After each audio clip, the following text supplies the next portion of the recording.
بسم الله الرحمن الرحيم والصلاة والسلام على أشرف المرسلين. السلام عليكم. Bonjour tout le monde. Toujours série de vidéos sur le module pardon, électronique.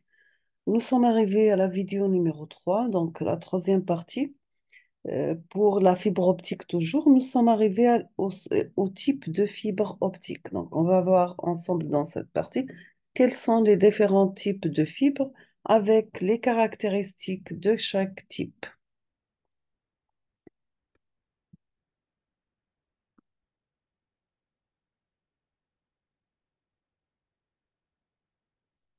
Donc, voici un proverbe qui dit, It doesn't matter how many resources you do have, if you don't know how to use them, it will never be enough.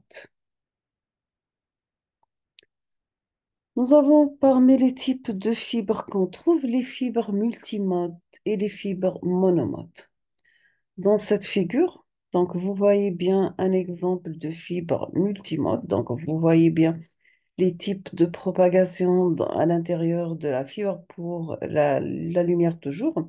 Donc nous avons l'entrée, une impulsion qui traverse X kilomètres à la sortie avec une perte en décibels par kilomètre. Nous avons la bande reçue, la réception, elle est de cette forme. Donc on voit bien qu'il y a une déformation de la forme.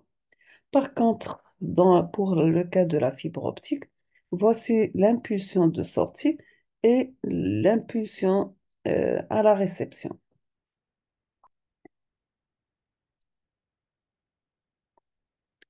Maintenant, pour les fibres multimodes, on va parler on va parler sur le profil d'indice. Donc, voici un exemple.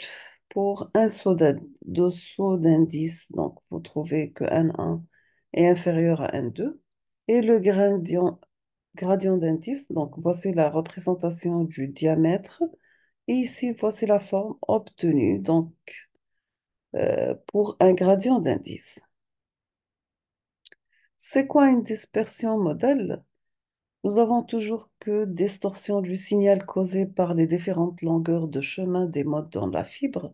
Cela résulte en un élargissement d'impulsion d'entrée le long de la distance de fibre et limite le débit.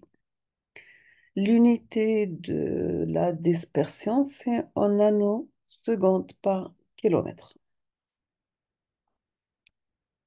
Pour la dispersion modale, on doit utiliser la formule suivante qui dit que la dispersion totale D dans une longueur de fibre D, ça sera D0 multiplié par L à la puissance gamma.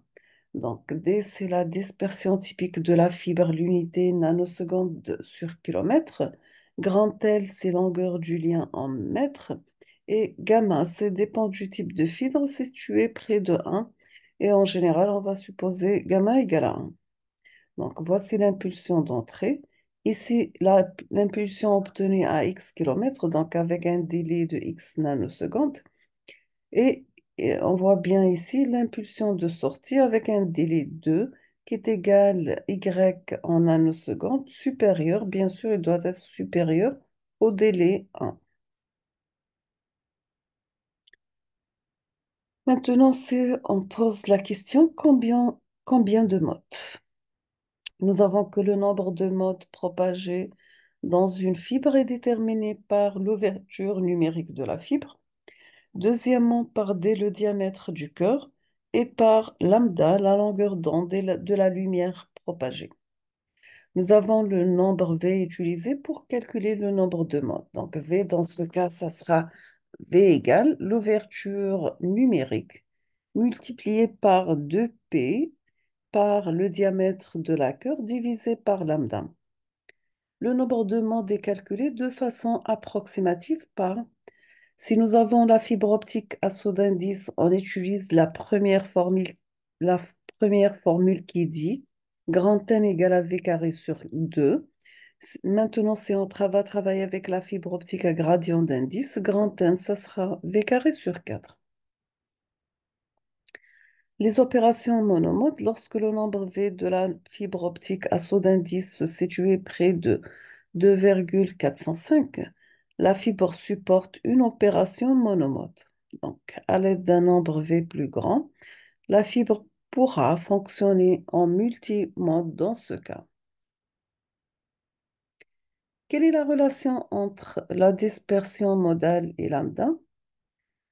Si on va prendre une fibre optique à gradient d'indice dont D égale à 50 micromètres, l'ouverture numérique égale à 0,29, lambda 1 égale à 850 nanomètres, lambda 2 égale à 1310 nanomètres. Si on va utiliser la formule pour V qui est égale l'ouverture numérique multipliée par 2πd sur lambda. Le cas multimode approximative, n qui est égal l'ouverture numérique multipliée par 2πd sur lambda le tout élevé carré sur 4. Si on va travailler avec lambda 1, on obtient n égale à 2872. Si on va travailler avec lambda 2, on obtient n égale à 1209. Dans ce cas, il faut noter lorsqu'on augmente la longueur d'onde, ce qui implique la décroissance du nombre de modes.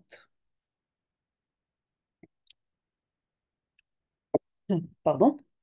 Pour le monomode, si on va prendre une fibre réelle à saut d'indice, par exemple le SMF 28 de Corning, D égale dans ce cas 8,2 micromètres, l'ouverture numérique égale à 0,14, lambda 1 égale à 1310 nanomètres, lambda 2 égale à 1550 nanomètres. L'opération monomode est accomplie approximativement grand N égale l'ouverture numérique par 2πd sur lambda au carré sur 2. Si on va appliquer lambda 1, on obtient grand N égale à 15,159 et V, ça sera 5,506. Si on va travailler avec lambda 2 qui est égal à 1550, on obtient grand N égale à 10,828 et V égale à 4,654. On va parler maintenant sur la dispersion modale. Quelles sont les conséquences? Pour la fibre multimode, nous avons que l'élargissement d'impulsions peut causer une superposition des impulsions et créer de l'interférence entre elles. Ce phénomène est critique pour les transmissions haute vitesse. Donc, vous avez la fréquence en Hertz ou bien en bits par seconde, les impulsions d'entrée, sachant que la fréquence 2, ça sera deux fois la fréquence 1. Ici, on voit bien les pertes d'informations, donc là, dans cette partie. Dans ce cas, on obtient une impulsion de sortie de cette forme. Pour la dispersion modale, vous avez que l'élargissement d'impulsion augmente avec la distance, ainsi le débit de transmission maximal diminue en fonction de la distance. Donc la fréquence 1 en Hertz en bits par seconde, l'impulsion d'entrée, la fréquence 2, ça sera deux fois la fréquence 1. Voici la perte de- d'information et on obtient à la sortie des impulsions de cette forme.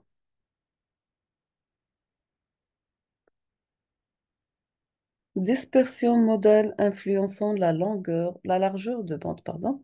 La dispersion modale qui limite le débit d'impulsion dans les fibres multimodes, étant donné la superposition, il va influencer la largeur de bande de transmission. Nous avons que la largeur de bande totale dans une longueur de fibre B égale à B0 sur lambda à la puissance gamma. B0, c'est la largeur de bande typique de la fibre en mégahertz par kilomètre. Grand L, c'est la longueur de lien en kilomètres. Gamma dépend du type de fibre. Il se situe près de 1. Donc, on va lui supposer égal à 1. Pour le step index MMF est limité à entre 20 et 40 MHz par kilomètre. Graded index MMF est limité à 400 jusqu'à 600 MHz par kilomètre. Si nous avons une distance de 5 kilomètres, donc la fibre optique doit couvrir 20 MHz par kilomètre. Elle doit avoir une largeur de bande de transmission de 4 MHz. Maintenant, si on va comparer la fibre optique, le saut d'indice par rapport au gradient d'indice. Donc, vous avez les signaux d'entrée avec une fréquence 1 qui est égale à quelques hertz au bit par seconde. On obtient donc la transmission se fait à travers la fibre. On obtient l'impulsion de sortie sous cette forme. On va terminer avec récapitulatif de différents types de fibres. La dispersion chromatique. Nous avons que la dispersion. Donc, si nous avons un sac de sable se déchire, que se passe-t-il? Le sable se répand et se disperse. Une goutte d'encre tombe dans un verre d'eau. Que se passe-t-il? La goutte se disperse. Maintenant, dispersion chromatique, on a deux types. Nous avons une dispersion matérielle. Dans ce cas, les différentes longueurs d'onde ne se propagent pas à la même vitesse. Et nous avons une dispersion de guide d'onde. L'impulsion voyage plus vite dans la gaine faible d'indice que dans un cœur d'indice élevé. Pour la dispersion matérielle, nous avons l'interaction entre le matériel de la fibre et les longueurs d'onde qui composent le signal. Chaque longueur d'onde voyage à son propre vitesse dans la fibre en fonction de l'indice de réfraction et des caractéristiques de la fibre. Maintenant, pour la dispersion du guide d'onde, cela se produit puisque lors d'une opération monomode, l'énergie optique voyage dans le cœur et la gaine. Et nous avons que chaque longueur d'onde voyage à des vitesses légèrement différentes, étant donné les infrarouges légèrement différents du cœur par rapport au gain.